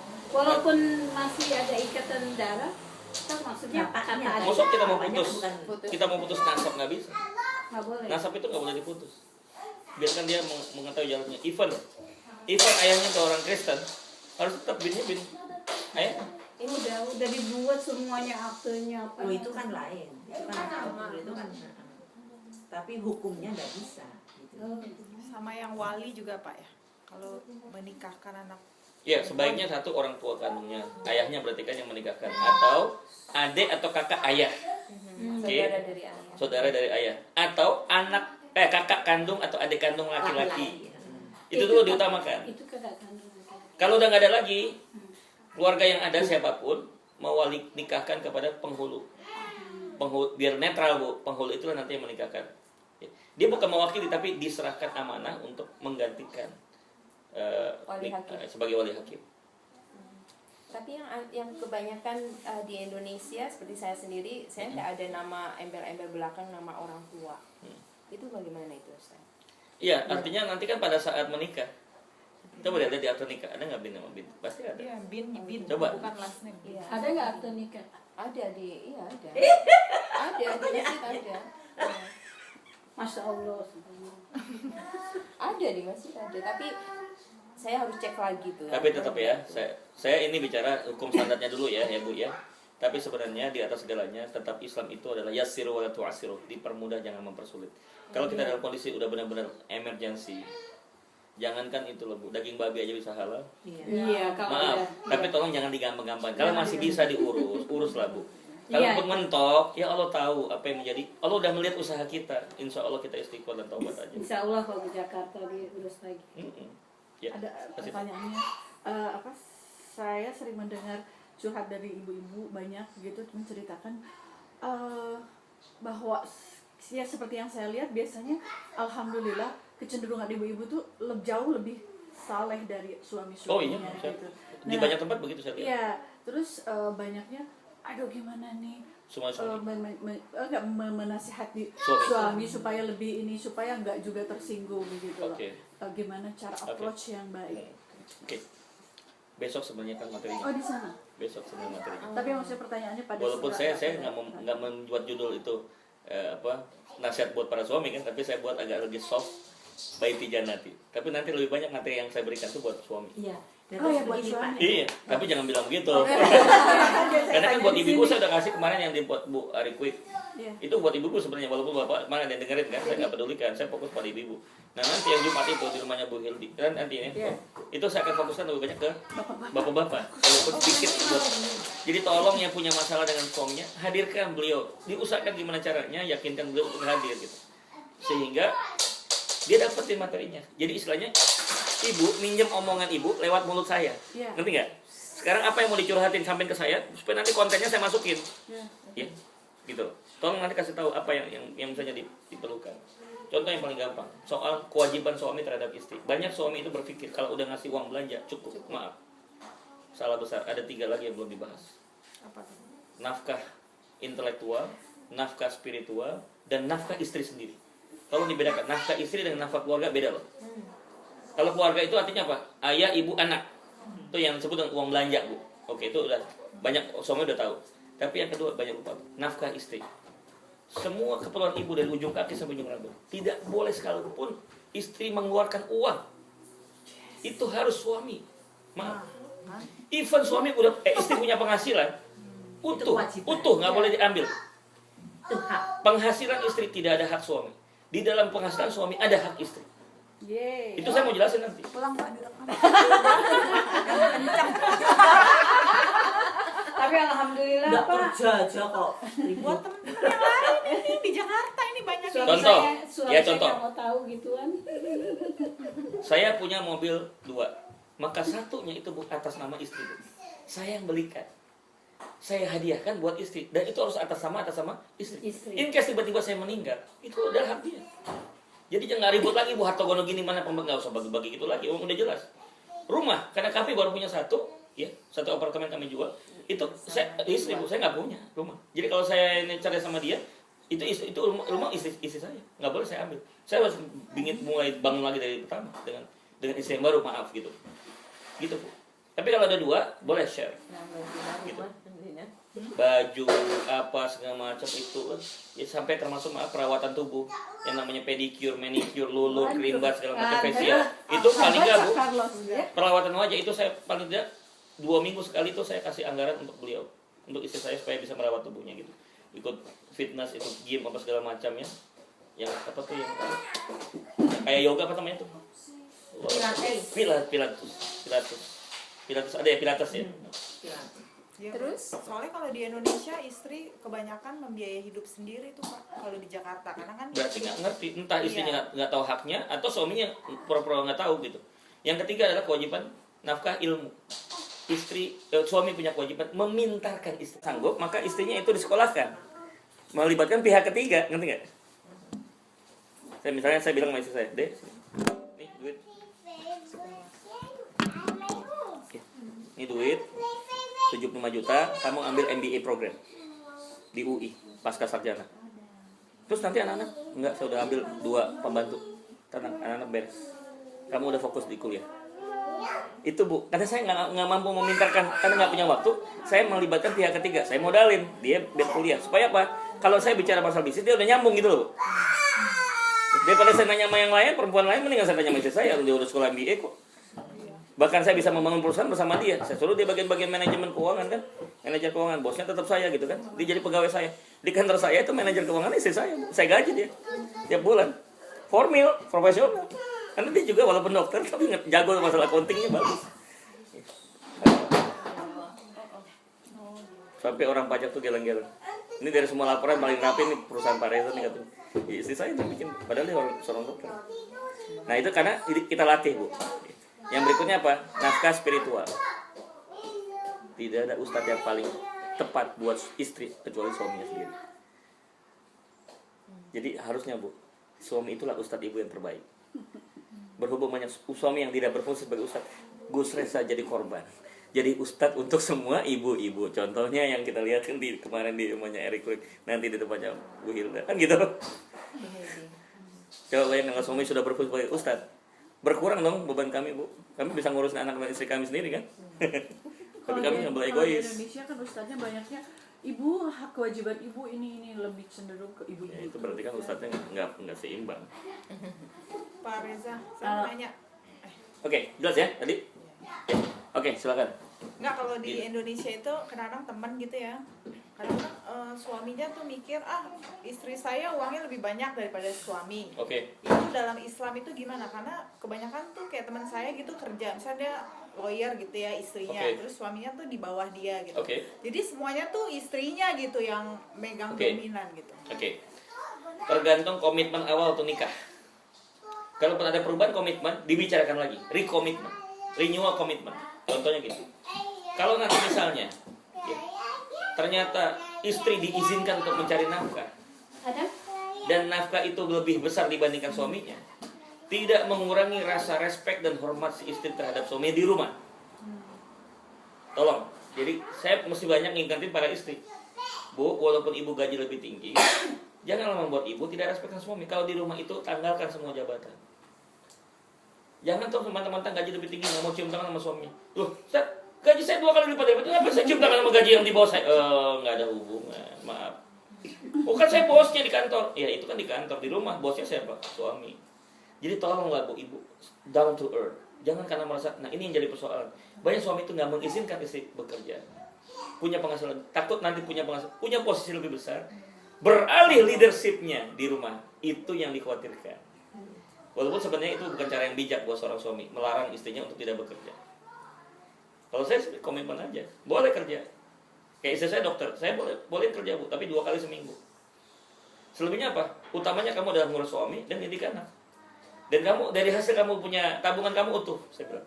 Dari penghasilan kamu dari sebagai seorang dokter, nggak boleh dikotak-katik sama saya bu. Saya kasih support finansial. Tapi satu ketika Mbak Melina, saya punya namanya kan bisnis yang bisa bangkrut. Saya akan ngomong sama istri saya, boleh nggak pinjam, bukan minta, pinjam ya duit, deh, pinjam dulu boleh nggak 30 juta, nanti aku kembalikan. Statusnya minjam loh bu, bukan minta, nggak boleh. Walaupun suami istri, kenapa? Itu kan penghasilan istri, nggak boleh hak istri suami ngambil. Jadi statusnya saya minjam nih bu. Kemungkinan dua dia bisa menanggapi dari pinjaman ini. Satu, dia punya hak untuk mendapatkan pengembalian pinjaman dari suaminya, itu hak dia. Tapi yang kedua, kalau dia merelakan sebagai sodako, itu lebih hebat. Pahala dia 2. Satu, membahagiakan suami, dan yang kedua, pahala sedekah. Tapi nggak bisa disuruh paksa yang semua istri harus yang nomor 2. Nggak semua siap. Enak aja gue cari susah, dia minta aja, gue nyari yang susah. Kan kesannya gitu, Din. Kalau saya sih pinjam. Jadi kalau ada uang lebih ya saya kembalikan. Bukan karena mentang-mentang saya suami udahlah ambil, nggak bisa begitu. Tetap harus izin. Tapi Pak Ustadz, kalau di sini kan sistemnya joint account.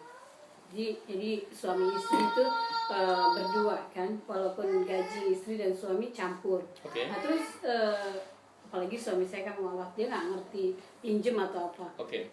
Tapi so far saya ajarin kalau dia mau minta uang, boleh ngomong sama saya. Jadi dia selalu lakukan, jadi nggak bilang Oke, minjem. that's different Itu case. gimana? Ya, that's different case. Gini, kalau kita hubungkan dengan kondisi di Amerika, Iya. yang penting satu, komitmen awal nikahnya apa? Itu aja kita pegang. Oh gitu. Karena dalam muamalah Islam itu adalah antarodin, saling ridho. Suami ridho nggak cara gitu, istri ridho, yaudah selesai bu.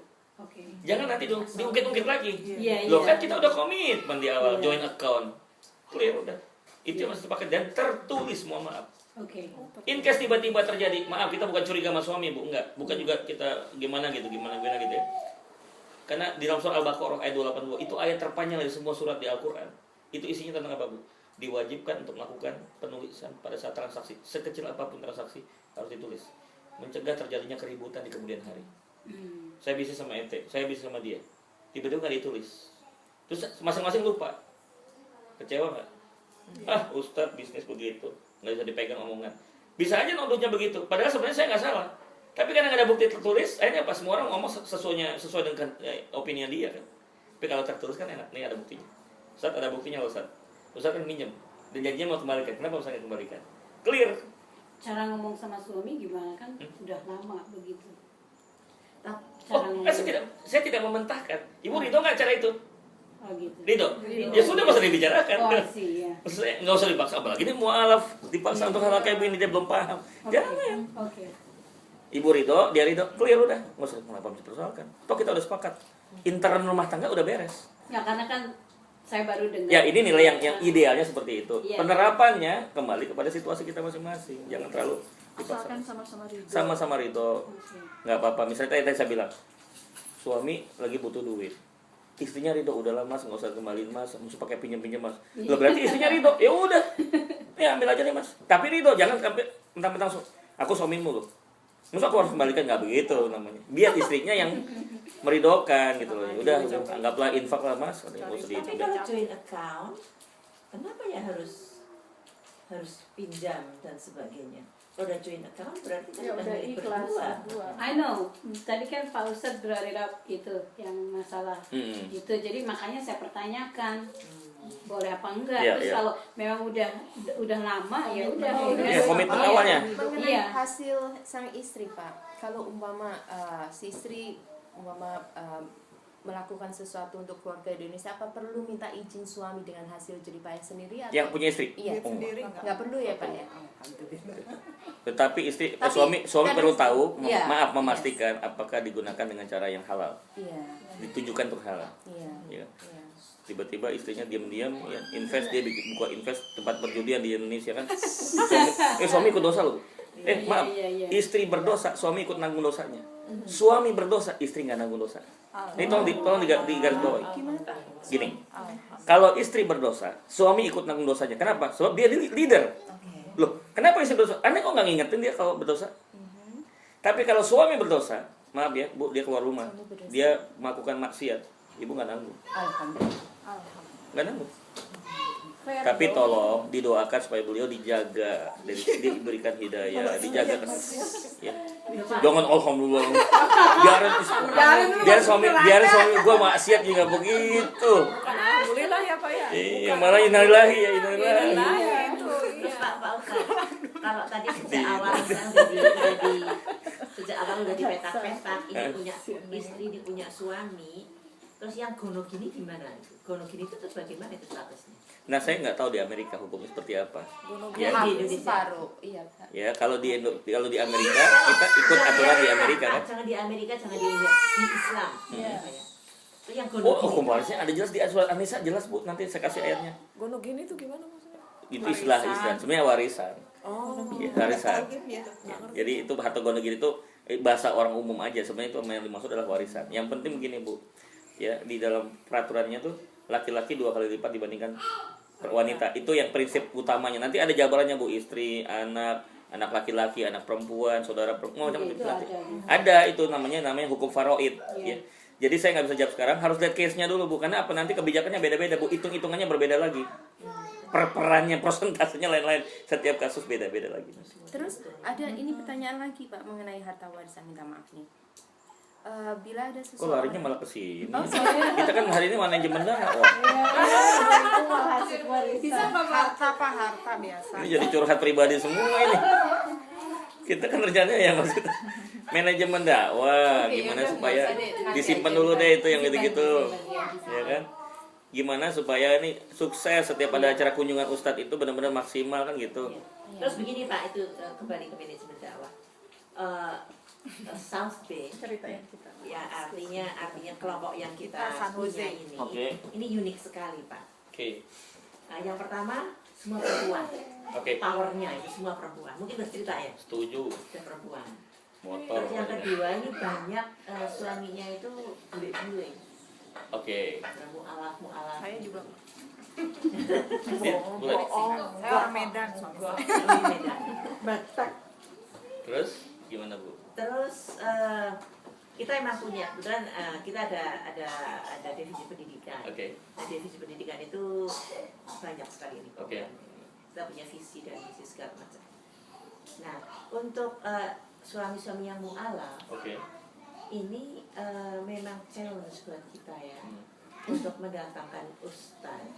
Karena biasanya ini kebetulan saya begini, jadi kita mulai ini lagi ya. Karena di Amerika itu kan tidak kayak di Indonesia. Betul. Kita ini dari saya organisasi saya Sorry, ini. zuhur jam berapa? Jam 1:15. Oh, 1 lebih. Jumatan saya di mana? Nanti di Pak Udin. Dekat sini. Iya, Dekat sini. Iya. Pak Udin udah ada. Ya udah suruh gua aja. Itu mewadahi semua aliran, ya. Pokoknya Quran dan hadis welcome. Tapi semua aliran, karena aliran agama kan banyak sekali. Nah terus pada menurut pengalaman yang sudah saya alami, orang-orang mu'alaf ini akan cenderung apa ya? Bingung. Akan cenderung dengan aliran-aliran yang mereka ambil dulu ininya. Apa namanya seperti Pak Ustadz dulu tadi. Bukan how-nya, Tapi why-nya. why-nya. Oke. Nah jadi kita saya dan belong to that group. Shalom. Ada kelompok zikir, dan setelah saya amati, saya waktu di Indonesia saya tidak ikut kelompok zikir. Setelah saya amati, zikir ini sebetulnya suatu pendekatan, jadi kita duduk di sana sejam 2 jam hanya menyebut nama Allah, surat-suratnya Allah dan Rasulullah. Kemudian kayak di sana 2 jam, sejam, kadang-kadang cuma mendengarkan aja, bertanya pada diri sendiri siapa saya, ya dari mana saya asalnya, ya akhirnya hati saya kena, jiwa saya kena. Nah itu ada suatu kelompok di masjid yang mereka tidak menegur. Lambok sembahyang kakinya kayak gini tidak ditegur. Lambok ada orang mabuk datang, it's okay, you know, they come here karena mereka melihat bahwa di masjid itu aman. Jadi biar aja mereka datang. Terus pokoknya kita tidak mengajarin agama, tidak mengajarin, you know, sembahyang 5 kali itu harus begini. Sampai ada seorang yang sedang mengikuti zikir 5 tahun baru masuk Islam, baru bisa berada. Nah ini memang challenge sekali buat kita untuk kelompok mu'alaf ini. Karena pada umumnya teman-teman kita, mubalis kita dari Indonesia itu kan seperti lecture, seperti you know what I mean? Seperti dosen. Ya, Perkuliahan. Ya jangan begitu. Ada seorang teman kebetulan ya ke suatu masjid, bukan di Starbucks di sana. Itu mundur. Aku dimarahin sembahyangnya katanya kakinya harus begini. Oke, bisa disimpulkan nggak Bu? Iya, jadi bagaimana sebetulnya? Oke, begini. Yang pertama, kita nggak bisa mixkan mereka dengan yang sudah Islam lebih awal. Bikinlah khusus, acara khusus. Secara singkatnya model kalau ada ustadz dihadirkan.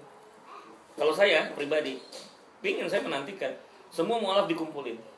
Saya ngisi di situ khusus untuk mereka aja. Yang lain nggak usah ikut. Gitu. Di situ full English.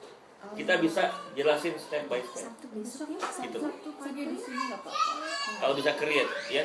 Cuma kalau mendadak lagi ini kan mereka juga nanti kan banyak yang bekerja, apa itu tolong dipikirkan juga, jangan terlalu memaksakan diri, ya. Itu kan. Terus itu yang pertama. Yang kedua adalah saya juga harus tahu gambaran audiens ini mualafnya sampai di mana. Ya, saya juga perlu dapat informasi kerja di mana beliau, kemudian Islamnya sudah sejak kapan, sejauh mana dia punya pemahaman Islam yang eksis sekarang ini. Sehingga kita bisa ramu dan racik tuh materi menunya itu lebih tepat. Tetapi basicnya benar. Saya akan lebih banyak nanti menekankan kepada why-nya. Contoh, kenapa kita harus sholat? Kenapa tangan harus diangkat seperti ini? Kenapa baca surah Al-Fatihah? Jadi bukan Al-Fatihahnya kita bahas, Bu. Kenapa baca surah Al-Fatihah? Itu kita bahas. Kenapa harus ruku? Secara ilmiahnya itu kita terangkan. Kenapa harus sujud? Sampai pendekatan ilmu sosial, ilmu budaya, ilmu psikologi, ilmu sampai mereka, logik ya. Kan mereka begitu, pendekatan scientific approach. Ketika mereka sudah mendapatkan reasonable, that's reasonable. Ajarin dong saya sholat. Nah itu lain lagi ceritanya. Sudah mulai ngajarin cara sholat begini ya, cara takbirnya, bacaan. Udah lain, kenapa? Dia sudah punya spirit di dalamnya. Masalah prosedur tinggal diajarkan. Ya, buku banyak sekarang fikih-fikih yang berbahasa Inggris banyak, gitu kan? Atau kalau perlu supaya lebih mudah lagi kita videokan saja. Dia tiap hari tinggal nonton video atau sampai rekaman. Saya kan tadi udah tunjukin di mobil Quran yang sentuh, Quran yang pena Al-Quran saya udah contohin kan. Itu juga bisa membantu. Nanti kita sedang minta sama bagian produsennya untuk bikinin tata cara sholat pakai bahasa Inggris, tapi dengan sistem bisa belajar mandiri gitu. Ya, mereka otomatis kita udah ada di sini. Orang Pakistan apa ya yang Iya, iya. Silakanlah. Iya. Jadi memudahkan mereka untuk bisa belajar dengan kemandirian itu. Itu satu. Yang kedua adalah